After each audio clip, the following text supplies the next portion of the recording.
وہ زندگی جس میں ہم محبت کرتے ہیں، جس میں ہم گم ہیں، کیسے تیزی کے ساتھ موت کا شکار ہونے جا رہی ہے، اور وہ چیز جس کو ہم نے بھلا رکھا ہے، ہم نے لوٹ کر جانا ہے، پھر ہم نے لمبے عرصے تک اپنے اس وجود کو بھی کھو دینا ہے، اپنے رب کے سامنے حاضر ہونا ہے، اپنے مال کا جواب دینا ہے، اور پھر ہمیشہ ہمیشہ کے لیے ایسی زندگی ملے گی جسے کبھی بھی موت نہیں آنی۔ موت کیا چیز ہے؟ ایک لمحے میں انسان سے سب کچھ چھین لیتی ہے۔ دیکھنے والا انسان پھر دیکھ نہیں پاتا، کان سن نہیں پاتے، انسان کا دل اور اس کا ذہن سوچ سمجھ نہیں پاتا، تو انسان کی حرکت ختم ہو جاتی ہے۔ زندگی اور موت میں لمحے بھر کا ہی تو فرق ہے۔ زندگی کا آخری لمحہ موت کا لمحہ اور اگلی زندگی کے آغاز کا لمحہ ہوتا ہے۔ موت کے بعد انسان کے نئے جہان میں داخل ہو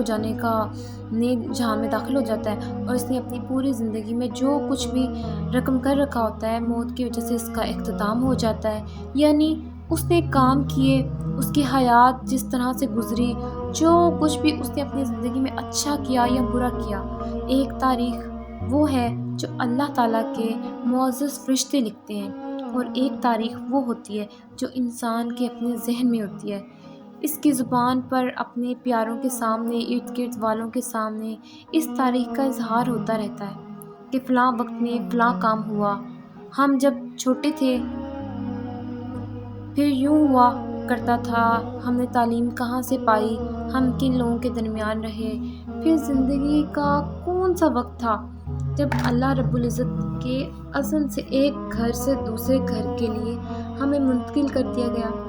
عورت کے لیے موت کو سمجھنا شاید زیادہ آسان ہے، کیونکہ عورت زندگی میں ایک تاریخ کو اپنے پیچھے چھوڑ آتی ہے، یعنی اپنی حیات کا خوبصورت ترین حصہ وہ اپنے ماں باپ کے گھر میں بسر کرتی ہے، پھر وہ ماں باپ کے گھر سے شوہر کے گھر میں آ جاتی ہے، اور اس کی ایک نئی تاریخ شروع ہو جاتی ہے۔ یہ اس کی شادی شدہ زندگی ہے، اور اس کا گھر بدل جاتا ہے۔ اس کے پہلے رشتے تو برقرار رہتے ہیں، لیکن نئے رشتے اسے مل جاتے ہیں، اس کا کردار بھی بدل جاتا ہے۔ اللہ رب العزت فرماتے ہیں، تم ایک حالت کے بعد لازماً دوسری حالت میں پہنچ جاؤ گے، یعنی ابھی تم ایک طبقے میں سوار ہو، ایک درجے میں ہو، پھر آپ کو منتقل کر دیا جائے گا۔ اور وہ منتقلی کیسے ہوگی؟ زندگی کے بعد موت۔ اپنے گھر کے بستر سے قبر کے بستر میں ہم زمین سے 2 فٹ اونچے سوتے ہیں، پھر 6 فٹ نیچے چلے جائیں گے، اور مخمل کے بستروں میں سونے والے مٹی کے بستر میں سو جائیں گے، اس لیے کہ یہی ہمارے رب کا بنایا ہوا نظام ہے۔ کوئی ایسا نہیں ہے جس کی زندگی میں یہ شفٹنگ نہ ہو، لیکن بات یہیں تک تو محدود نہیں ہے، پھر ایک اور شفٹنگ ہوگی جب سب اپنی قبروں سے اٹھیں گے، اور کیسے کچھ لوگ کہیں گے کہ ہائے ہماری بدبختی، کس نے ہمیں ہماری قبروں سے اٹھایا، اس طرح پھر کہیں گے۔ اس لیے بہتر یہ ہے کہ اپنے آنے والے وقت کی پہلے ہی تیاری کر لی جائے۔ کیا کبھی کسی نے تہجد میں اٹھ کے دعائیں مانگی ہیں اپنی اچھی موت کی؟ کیا یہ خیال کبھی آیا ہے؟ یہ تو پتہ ہوگا نا، یہ بھی یا یہ بھی نہیں کسی کو پتا کہ تہجد ایک ایسا وقت ہے جب اللہ تعالیٰ آسمانی دنیا پر آتے ہیں۔ پہلے اللہ تعالیٰ خود پوچھتے ہیں کہ ہے کوئی مجھ سے مانگنے والا، ہے کوئی مجھ سے سوال کرنے والا جس کی میں دعا کو قبول کروں، ہے کوئی مانگنے والا جسے میں عطا کروں۔ اللہ تعالیٰ خود پوچھتے ہیں، مطلب وہ وقت قبولیت کا ہوتا ہے۔ اور جس گھر میں تہجد پڑھی جاتی ہے، آسمان والوں کو وہ گھر ایسے نظر آتا ہے جیسے زمین والوں کو آسمان پر کوئی چمکتا ستارہ، ایسے آسمان والوں کو وہ گھر نظر آتا ہے۔ تو تہجد اتنی خاص، اتنی لاڈلی عبادت ہے کہ اللہ تعالیٰ خود بلاتے ہیں، ہے کوئی مجھ سے مانگنے والا۔ تو میں آپ سے یہ کہتی ہوں کہ آپ اپنی خیر کی دعائیں مانگا کریں، تہجد میں اٹھ کر آپ اللہ سے دعا کریں، اللہ ہم سے ایسے اعمال لے جو ہمیں مرنے کے بعد ہمیں فائدہ پہنچائے، مرنے کے بعد ہم پچھتاوے میں نہ رہیں کہ کاش ہمیں ایک بار واپس دنیا میں جانے کا موقع ملے، ہم ایک لمحہ بھی ضائع نہ کریں۔ اس لیے بہتر یہ ہے جو قبولیت کے اوقات ہیں، جس تہجد کے وقت آپ اٹھ کے اللہ سے دعائیں مانگے، اللہ ہم سے تو راضی ہو جا، ہمیں تو اپنی محبت عطا کر، اور ہمیں ایسے کام ہم سے لے لے کہ جو ہمیں آخرت میں ہمارے لیے بھلائی کا سبب بنے۔ اور بے شک اللہ تعالیٰ ہدایت انہیں کو دیتا ہے۔ اللہ تعالیٰ آسانیاں دین میں آسانیاں اور موت کی فکر اور اپنے دین کی پہچان، حق کا رستہ، اپنی محبت اللہ تعالیٰ یہ انہیں لوگوں کو عطا کرتے ہیں جن سے اللہ تعالیٰ بہت زیادہ محبت کرتے ہیں۔ تو کون نہ چاہے گا اللہ کی محبت حاصل کرنا؟ دیکھو، ہم چاہتے ہیں جو سب سے زیادہ لیڈرشپ میں ہوتا ہے، ہم چاہتے ہیں کہ اس کے آس پاس رہیں ہم، یا ہمارا ذکر اچھے لوگوں میں ہو، یا ہم چاہتے ہیں کہ ہم جب کسی بہت اونچے رتبے والا شخص ہوتا ہے تو ہم بڑی خوشی سے اس کے ساتھ اپنے تعلق کو بتاتے ہیں کہ یہ ہمارا فلاں لگتا ہے، اس کے ساتھ ہمارا فلاں رشتہ ہے۔ تو آپ نے کبھی بیٹھ کے غور و فکر نہیں کیا اس پوری دنیا کو جو بنانے والا ہے، جو اللہ ہے، جو خود اب آپ کو اپنے پاس بلاتا ہے اپنی محبت کے لیے، تو جو آپ کو پکارتا ہے، تہجد میں پکارتا ہے کہ میری مجھ سے طلب کرنے والا، جس نے ہماری خیر خواہی کے لیے اتنے راستے بتا دیے، اتنی آسانیاں بتا دی کہ ہم اپنی گناہوں کی توبہ کے لیے زیادہ سے زیادہ استغفار کریں گے تو وہ ہمارے گناہ معاف کر دے گا۔ اس نے اتنی ہم لوگوں کو رائے دے رکھی ہے کہ ہم اس کی محبت کو پا لیں۔ پھر بھی اگر ہم اس کی محبت کو نہ پائیں، ہم کوشش ہی نہ کریں، تو کتنے بدقسمت ہوئے ہم، پھر تو ہم اللہ تعالیٰ کے غصہ کیے ہوئے لوگوں میں شمار ہوں گے نا۔ اس لیے دعا کیا کریں اور یہ دل میں طلب رکھا کریں اللہ کی محبت حاصل ہو۔ آپ غور و فکر کریں اس پوری دنیا کو جس نے بنایا ہے، یہ آپ کا غور و فکر کرنا، یہ تجزیہ کرنا، یہ بھی ایک عبادت ہے۔ آپ غور و فکر کریں نا کہ جو ہر چیز کا مالک ہے، جو سمندروں کے اندر رہنے والی مخلوق کا، وہ مخلوق جو ہمیں نظر نہیں آتی، وہ فرشتے، آسمان، زمین کے نیچے، ہر چیز کا جو مالک ہے، جس نے ہر چیز کو تخلیق کیا، کیا اس کی محبت آپ چاہیں گے؟ آپ کے لیے اس کی محبت زیادہ امپورٹنٹ ہے یا فانی لوگوں کی محبتیں زیادہ امپورٹنٹ ہیں؟ آپ کے لیے کیا؟ آپ دیکھتے ہیں انتخاب تو آپ نہیں کرنا ہے نا، آپ کو کیا چیز اچھی لگتی ہے؟ آپ گھاٹے کا سودا کرتے ہیں یا آپ بہت اللہ تعالیٰ کے قریب ہونا چاہتے ہیں؟ آپ کسی خاص کی محبت چاہتے ہیں، آپ وہ محبت چاہتے ہیں جس کی محبت پا لینے کے بعد آپ ہر غم سے آزاد ہو جائیں گے، آپ کے پاس کوئی تکلیف نہیں رہے گی، آپ صبر کرنا جان جائیں گے، آپ کو اللہ تعالیٰ وہ سب کچھ عطا کرے گا جو آپ نے سوچا بھی نہ ہوگا، آپ کی عقل تک نہ ان سب چیزوں کی طرف جا پاتی ہوگی، آپ کو اللہ تعالیٰ وہ سب کچھ عطا کریں گے۔ لیکن شرط یہ ہے کہ اللہ سے مانگنا ہے، دعائیں کرنی ہے، بہت دعائیں کرنی ہے، مانگا کریں، مانگنا سیکھیں اللہ سے، غور و فکر کریں۔ وہ کومپل چھوٹی سی، وہ پودا کیسے درخت بن جاتا ہے، چھوٹی سی کومپل نکلتی ہے، کیسے وہ اتنا بڑا درخت بنتا ہے، کیسے اس کے اوپر پھل لگتے ہیں، کیا وہ ایک بیج کے اندر سے کومپل نکلتی ہے نا، ایک بیج کے اندر اتنا سب کچھ کیسے آ گیا، اس کے اندر سے یہ کیسے اتنا بڑا درخت بن گیا، اس کے اوپر پھل لگ گئے؟ کبھی غور و فکر کی ہے آپ نے کیسے اللہ تعالیٰ بے جان چیز کے اندر جان ڈال دیتے ہیں؟ کیسے اللہ مردوں کو زندہ کریں گے؟ کیسے اللہ تعالیٰ نے یہ سب نظام، سب کچھ یہ ہمارے لیے بنایا؟ اور ویسے بھی آپ غور کریں تو ایک چھوٹے سے بیج سے ہی اللہ کی قدرت نظر آتی ہے، اور بھی بہت سی چیزیں ہیں جس سے اللہ کی قدرت نظر آتی ہے۔ تو کیا آپ چاہیں گے نہیں اس رب کی پہچان پہ غور و فکر کرنا؟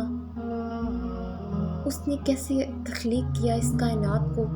جب آپ غور و فکر کرتے ہیں نا، اللہ کی تخلیق پہ غور و فکر کرتے ہیں تو آپ رب تک پہنچ جاتے ہیں، آپ رب کی محبت کو پا لیتے ہیں۔ جب ہم غور و فکر کرتے ہیں، کوشش کرتے ہیں، پھر اللہ ہمیں اپنی محبت عطا کرتا ہے۔ اللہ جس سے محبت کرتا ہے نا، اس کے لیے آسانیاں عطا کرتے ہیں، اللہ تعالیٰ اسے رستے دکھائے جاتے ہیں، اس کی مشکلات ساری ختم ہو جاتی ہیں۔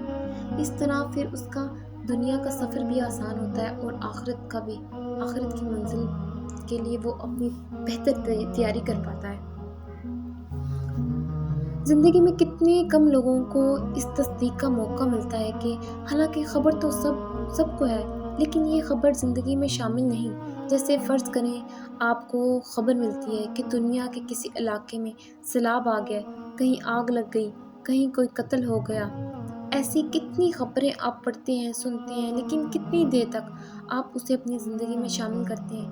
جیسے عام خبریں زندگی میں شامل نہیں ہوتی، ایسے ہی ہم نے موت کو خبر کو بنا رکھا ہے، ایک موت کی خبر بنا رکھا ہے کہ ایسے ہی جی اٹھنے کی خبر کو بنا رکھا ہے، ایسے ہی ہمیشہ کی زندگی کو بنا رکھا ہے۔ لیکن ہمارے مولا نے، ہمارے مالک نے کتنی محبت کے ساتھ موت کی یاد کو ہماری زندگی میں شامل کر دیا ہے۔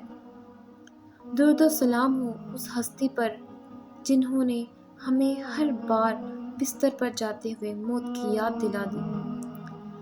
اللہم بسمکا اموت و احیا، اے اللہ میں تیرے نام سے جیتی اور تیرے نام سے مرتی ہوں، کیونکہ نیند موت کی بہن ہوتی ہے۔ اور اللہ تعالیٰ کی کروڑوں رحمتیں ہوں محمد صلی اللہ علیہ وآلہ وسلم پر، جنہوں نے ہر صبح ہمیں جی اٹھنے کے ساتھ جوڑ دیا۔ مجھے پہلے جب کبھی سنا کرتی تھی حضرت محمد صلی اللہ علیہ وآلہ وسلم سے محبت ہر مومن کو محمد صلی اللہ علیہ وآلہ وسلم سے محبت ہوتی ہے، تب مجھے بالکل علم نہیں تھا، میں بالکل لا علم تھی، میں نے کبھی غور و فکر نہیں کیا تھا۔ مجھے محبت محض ایک نام تک میں فیل ہوتی تھی، لیکن جب میں نے محمد صلی اللہ علیہ وآلہ وسلم کی سیرت کو پڑھا، جب میں نے ان کی زندگی کو پڑھا، جب میں نے ان کی زندگی کے ہر سفر کو دیکھا، غور کیا، تصور کیا، اس دور کا تصور کیا، کیسے نبی صلی اللہ علیہ وآلہ وسلم اتنی شفقت کیا کرتے تھے۔ پھر میں نے اس کا تجزیہ کیا اب کے لوگوں پر، اب کے علماء پر، میں نے دیکھا جو بہت معزز لگتے ہیں، جو بہت رحم دل لگتے ہیں، وہ شفقت کرنے والے ہیں، وہ بھی غفلت کھا جاتے ہیں، وہ بھی ویسے محبت نہیں کر پائیں گے کبھی بھی جیسی محمد صلی اللہ علیہ وآلہ وسلم نے محبت کی، جیسی وہ شفقت کرتے تھے، وہ ہر انسان سے محبت کرتے تھے، انجان سے بھی اور جانتے ان سے بھی۔ میرا دل بہت دکھی ہوتا ہے اس بات سے جب میں دیکھتی ہوں جو محمد صلی اللہ علیہ وسلم فالو ہیں، لیکن جب میں ان کی زندگی دیکھتی ہوں وہ ویسے نہیں ہیں، وہ ویسے محبت کر پاتے، وہ ویسی شفقت، وہ ویسا رحم نہیں کر پاتے۔ بے شک مجھے یہی سمجھ آتا ہے، بے شک رحم کرنے والی ذات اللہ کی، محبت کرنے والی ذات اللہ کی، محمد صلی اللہ علیہ وسلم جیسے شفقت، جیسے رحیم انسان دنیا میں نہ ان کے علاوہ کوئی تھا، نہ کوئی ہے اور نہ کوئی ہوگا۔ جیسے محمد صلی اللہ علیہ وآلہ وسلم کی طرح جاگنا ہے، وہ بیدار کیسے ہوتے تھے؟ آپ فالو کریں نا، آپ اس طرح سے فالو کریں۔ آپ جب بھی اپنا کوئی کام کریں، آپ دیکھیں نبی پاک صلی اللہ علیہ وسلم اس موقع پر کیا کرتے تھے۔ آپ صبح اٹھتے ہیں، سو کر اٹھتے ہیں، بیدار ہوتے ہیں، تو آپ کو پتہ ہونا چاہیے، آپ اپنی نوٹ بک پر چھوٹی آپ کلپس بنا لیں، اپنی چھوٹی سی ڈائری بنا لیں جس سے آپ کو بہت محبت ہو جائے گی۔ آپ اس پر لکھیں بیداری کے وقت آپ صلی اللہ علیہ وسلم کیسے کیا کرتے تھے، پھر آپ کوشش کریں کچھ دن آپ اس ایک کام کو اپنانے کی، اس ایک سنت کو اپنانے کی کوشش کریں۔ جب نبی پاک صلی اللہ علیہ وسلم بیدار ہوتے تھے تو تب پڑھتے تھے، کیا پڑھتے تھے نبی پاک صلی اللہ علیہ وسلم؟ وہ دعائیں پڑھنی ہیں، اللہ تعالیٰ کے اذکار کیا کرتے تھے، وہ کرنے ہیں۔ جب نبی پاک صلی اللہ علیہ وسلم نے بستر پر جاتے وقت کیسے موت کو یاد کیا کرتے تھے، کیا پڑھا کرتے تھے؟ اللہم بسمکا اموت و احیا، اے اللہ میں تیرے نام سے جیتی اور تیرے نام سے مرتی ہوں۔ تو یہ چھوٹے سے سنتے ہیں، آپ اس کو اپنائیں۔ جب آپ کھانا کھانے لگیں تب آپ سوچیں نبی پاک صلی اللہ علیہ وآلہ وسلم کیسے کھانا کھایا کرتے تھے، آپ اس سنت کو فالو کریں۔ اور پھر آپ دیکھیں جب آپ نے کسی کے ساتھ کیسا بیہیو کرنا ہے، جب آپ پر کوئی مشکل آتی ہے تو تب آپ دیکھیں نبی پاک صلی اللہ علیہ وسلم پر مشکل آتی تھی تو وہ کیا کرتے تھے، ایسے اسٹیپ بائی اسٹیپ جیسے آپ فالو کرتے جائیں، اپنے نوٹ بک پر لکھتے جائیں اور اس ایک سنت کو پختہ کرتے جائیں۔ جب ایک سنت آپ کی پختہ ہو جائے دوسری سنت کو فالو کریں۔ اس طرح جب آپ نبی پاک صلی اللہ علیہ وسلم کی زندگی کے مطابق زندگی گزاریں گے تو آپ سوچ نہیں سکتے آپ پر اللہ رحمتیں برسائیں گے، اللہ آپ پر رحمتیں برسائیں گے۔ اور جب آپ نبی پاک صلی اللہ علیہ وسلم کی سنت پر کو فالو کریں گے، آپ کو اس سے اتنی حکمتیں کہ آپ دل سے نبی پاک صلی اللہ علیہ وسلم پر درود پاک بھیجیں گے، درود ابراہیم پڑھیں گے آپ نبی پاک صلی اللہ علیہ وسلم پر درود و سلام بھیجیں گے اور آپ کہیں گے اللہ نے ہم پر بہت احسان کیا، ہم پر محمد صلی اللہ علیہ وسلم کو رسول بنا کر بھیجا، ہم ان کی امت ہیں، اور کتنی خوبصورت سنتے ہیں، کتنا خوبصورت نبی پاک صلی اللہ علیہ وسلم نے زندگی کا انداز سکھایا، زندگی جینے کا ہر قدم پر محمد صلی اللہ علیہ وسلم کو جب ہم فالو کریں گے، ان کی زندگی کو پڑھیں گے، ان کی سیرت کو دیکھیں گے، تو ہمیں آٹومیٹیکلی آپ صلی اللہ علیہ وسلم کے ساتھ ایسی محبت ہوگی کہ اس محبت سے ہمیں اللہ سے بھی محبت ہوگی، ہم اللہ تک جائیں گے۔ اور جب وہ انسان تب تک مومن نہیں ہو سکتا جب تک اسے اپنے ماں باپ، بہن بھائی، اپنے خود سے سب سے زیادہ نبی پاک صلی اللہ علیہ وسلم اور اللہ تعالیٰ سے محبت نہ ہوگی، تب تک وہ انسان مومن نہ ہوگا۔ نبی پاک صلی اللہ علیہ وسلم نے ہمیں بستر پر جاتے وقت موت کی یاد کیسے دلائی؟ اللہم بسمک آموت واحیا، اس کے بعد کیونکہ نیند ایک موت کی بہن ہوتی ہے، اور پھر جس وقت ہم سو کر اٹھتے ہیں تو اس وقت کی دعا سے کتنا سبق لے سکتے ہیں کہ الحمدللہ ہم نے فالو کرنا ہے۔ آج آپ نیت کر لیں، ارادہ کر لیں، آپ جب بھی بیدار ہوں گے تو آپ نے یہ دعا پڑھنی ہے، الحمدللہ الذی احیانا بعدما اماتنا والیہ النشور۔ شکر ہے اللہ تعالیٰ کا جس نے ہماری موت کے بعد ہمیں زندگی دی، اسی کی طرف ہم اکٹھے کیے جائیں گے۔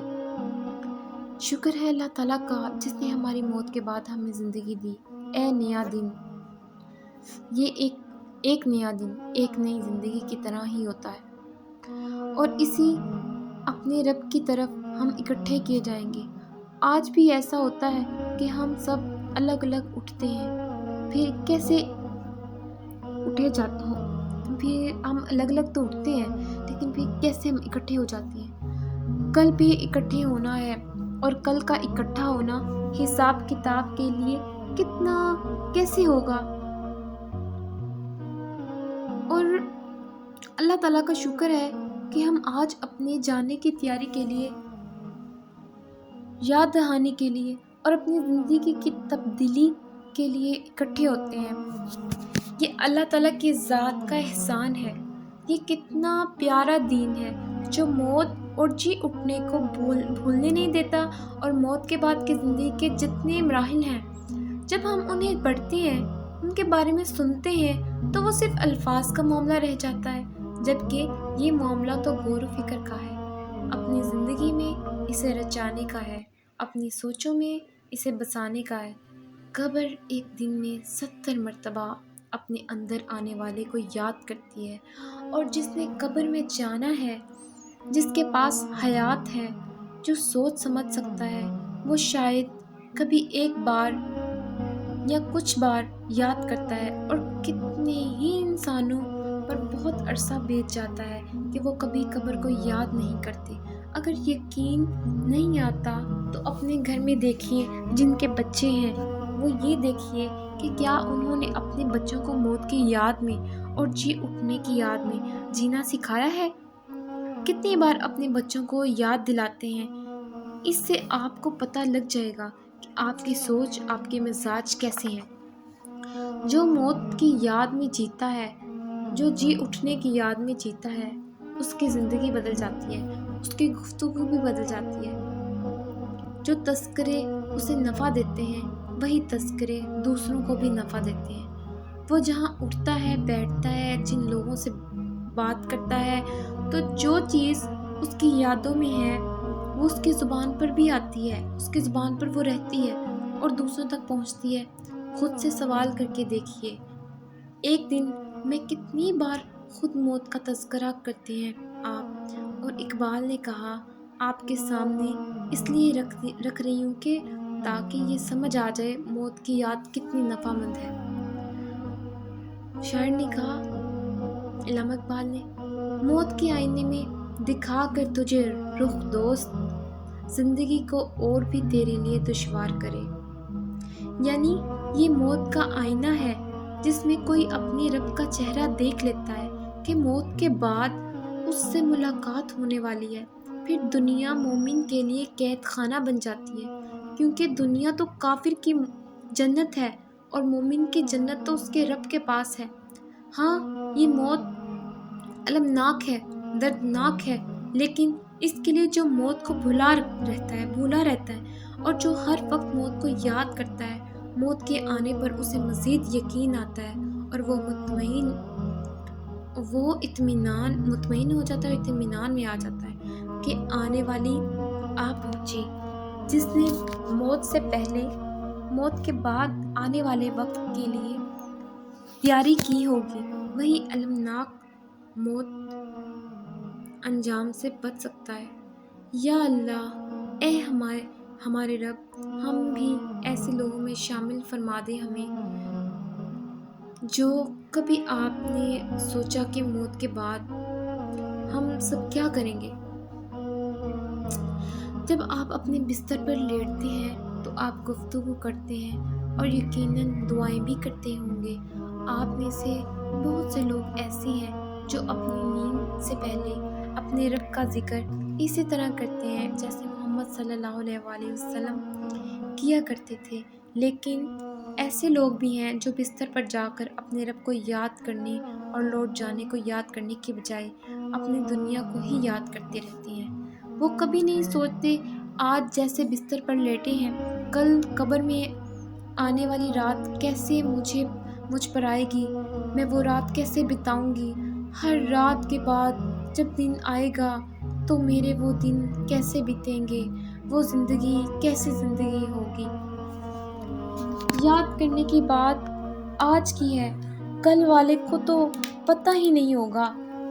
کل جب جائیں گے تو اس وقت ہم اللہ تعالیٰ کی رضا کے مطابق اپنے وجود کو کھو بیٹھیں گے۔ قبر کے اندر اگرچہ مردہ وجود ہوتا ہے، لیکن انسان کا ڈی این اے بتاتا ہے کہ انسان تو کبھی نہیں ختم ہوتا۔ وجود کو تو موت آتی ہے، لیکن وجود ہی کا ایک حصہ زندہ رہتا ہے، جس سے پورے کا پورا انسان دوبارہ زندہ ہوتا ہے۔ لیکن کسی انسان کے تجربات سے ایسا نہیں ہوگا، بلکہ اپنے رب کے بلاوے پر انسان اسی طرح واپس اپنے وجود میں آ جائے گا جیسے اللہ تعالیٰ چاہے گا۔ قبر میں کیا بیتنے والا ہے، کیا سوال ہیں جو ہونے والے ہیں، کیا جواب ہیں جو ہم نے دینے ہیں، کب ہم یاد کرتے ہیں، اور کیا ہم نے یہ سوال نہیں ہوگا ہم سے، تیرا رب کون ہے، تیرا رسول کون ہے، اور تیرا دین کیا ہے۔ اس وقت کیا جواب دیں گے اور کیسے وہ وقت گزرے گا۔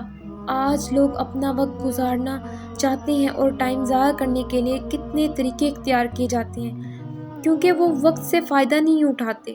سوچیں کہ قبر میں عمل کا وقت تو ختم ہو چکا ہوگا، پھر وہ دن اور وہ راتیں کیسے بیتیں گی، اور اس جہاں کے بعد یعنی قبر کی زندگی کے بعد جب اللہ تعالیٰ ہمیں دوبارہ زندہ کریں گے، پھر کون ساتھ ہوگا، امی ابو بچے دوست شوہر بیوی، کیا سب اکٹھے ہوں گے؟ کون لوگ ہوں گے جو اکٹھے ہوں گے؟ ذرا تصور کر کے دیکھیے، ہمارے بچے ہمارے پاس امانت ہیں اور کل وہ ہمارے ساتھ نہیں ہوں گے۔ کبھی غور کریں ان چیزوں پہ، وہ دن کتنا مشکل ہوگا جب حساب کتاب نہیں ہو رہا ہوگا، کتنے برس بیت جائیں گے اور حساب کتاب نہیں ہوگا، کتنا طویل ہوگا وہ دن جب بچے بھی بوڑھے ہو جائیں گے۔ سوچیں کیسے جواب دیں گے، کیسے اپنے رب کا سامنا کریں گے، کیسے اس کے سامنے کسی بات کا انکار کر پائیں گے۔ حساب کتاب کا وہ موقع کیسا ہوگا جب اعمال نامہ بائیں ہاتھ میں دینے کی کوشش کی جائے گی تو لینے والا لینا نہیں چاہے گا، وہ ہاتھ پیچھے کرے گا اور پیچھے ہی اس کا اعمال نامہ اسے پکڑا دیا جائے گا۔ وہ جن بہت پیاروں پر آج رحم نہیں آتا، اس دن کیا کریں گے جب اپنے کسی پیارے کو دیکھیں گے کہ اس کو اعمال نامہ بائیں ہاتھ میں دے دیا گیا اور ہمیشہ کے لیے اس کی زندگی کا فیصلہ ہو گیا۔ اس فیصلے کے بعد سارے انسان اپنے اپنے مقام پر جانے کے لیے بھیج دیے جائیں گے۔ پھر کیسے جہنم پر ایک پل لگا دیا جائے گا۔ کیا آپ اس پل کو جانتے ہیں؟ جانتے ہیں تو لیکن اس کے بارے میں بہت کم سوچتے ہیں۔ وہ پل کیسا ہوگا؟ بال سے بھی زیادہ باریک اور تلوار سے بھی زیادہ تیز۔ کتنے ہی کم لوگ ہوں گے جو اس پل پر سے گزر جائیں گے اور باقی کٹ کٹ کر جہنم میں گر جائیں گے۔ اس پل پر تو ان لوگوں کو بھی روک لیا جائے گا جن کے بارے میں فیصلہ ہو چکا ہوگا کہ وہ جنت میں جائیں گے، کیونکہ ان کے دلوں میں اہل جنت کے لیے کچھ میل ہوگا۔ ان سے کہا جائے گا کہ دل میں میل رکھنے والوں کو تو جنت میں نہیں بھیجا جائے گا۔ اس وقت لوگ آپس کے معاملات کی صفائی کر لیں گے، جیسے سیدنا علی رضی اللہ عنہ کہتے ہیں کہ مجھے امید ہے کہ میرے طلحہ رضی اللہ عنہ اور زبیر رضی اللہ عنہ کے درمیان بھی صفائی کروا دی جائے گی۔ دنیا میں تو یہ میل نہیں نکل سکا، لیکن جنت جانے سے پہلے اللہ تعالیٰ اس میل کو نکلوا دیں گے۔ پھر اس دن فیصلہ کر دیا جائے گا کہ جنت یا جہنم۔ آج جو کچھ کرتے ہیں کل کے لیے یہی اعمال کرنسی ہیں۔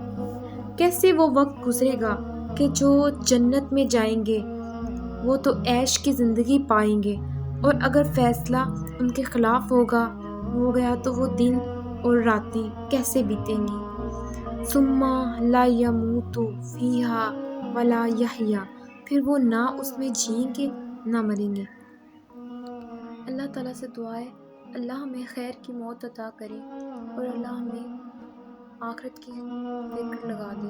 آمین یا رب العالمین۔ اللہ ہمیں اس قابل بنا دے کہ ہم قبر میں ہونے والے سوالوں کے قابل ہو جائیں۔